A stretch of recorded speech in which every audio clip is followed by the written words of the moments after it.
Halo kakak-kakak, kembali lagi dengan saya Siti Baroro. Untuk kali ini kita mau membahas sedikit tentang materi critical thinking atau berpikir kritis. Nah, kakak-kakak pasti sudah tidak asing dengan kata berpikir kritis, karena sekarang materi tentang berpikir kritis ini sudah dapat kita peroleh dimanapun. Nah, tapi untuk anak SMA atau untuk anak madrasah aliyah, kira-kira penting nggak sih materi berpikir kritis ini? Ya, bener banget. Jadi ada nih pada tahun 2016, tepatnya pada bulan Januari, The World Economic Forum itu membuat sebuah report tentang 10 top skill yang harus dimiliki kepada tenaga kerja. Dan salah satunya ternyata di antara 10 itu yaitu critical thinking atau berpikir kritis.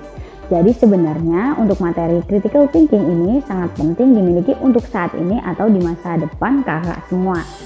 Nah, sebelum kita jauh membahas tentang critical thinking atau berpikir kritis, perlu diketahui bahwa berpikir kritis itu nggak melulu tentang penelitian atau hal-hal yang berbau ilmiah.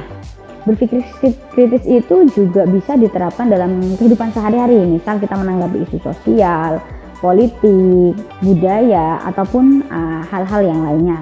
Bayangkan saja apabila kita tidak berpikir kritis, semua orang tidak berpikir kritis, maka semua yang diterima baik melalui media sosial, baik melalui baca di koran atau di grup WhatsApp atau cetukan dari teman-teman, itu nanti akan langsung kita percaya.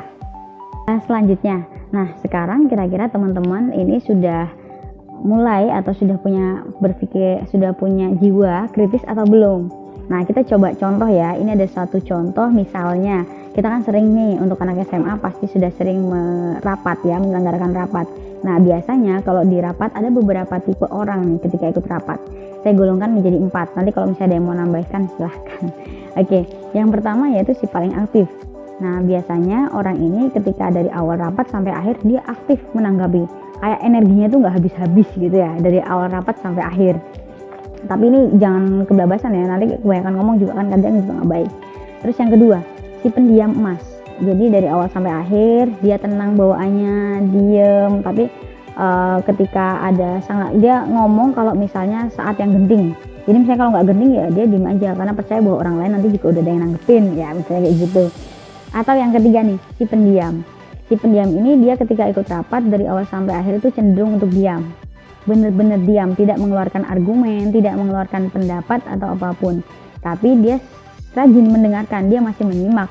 Cuma dia tidak mengeluarkan ekspresinya aja, tidak menanggapi aja. Atau yang keempat ini si bodo amat. Jadi dari awal sampai akhir terkadang si tipe ini cerewet, tapi dia cerewetnya tidak menanggapi yang sedang kita bahas, tapi kadang membuat forum di dalam forum. Atau kalau misalnya nggak ada temennya yang diajakin ngobrol, dia asik main HP sendiri. Jadi bahkan sampai akhir selesai pun kadang nggak ngerti yang dibahas itu apa, taunya udah kesimpulan aja gitu.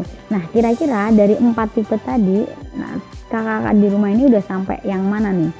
Apakah tipe yang ke-1, kedua, ketiga, atau keempat? Nah, kalau misalnya kakak-kakak masih di tipe yang ketiga dan 4, nah ini saat yang tepat untuk kita belajar bareng terkait dengan berpikir kritis. Kita lanjut di video selanjutnya.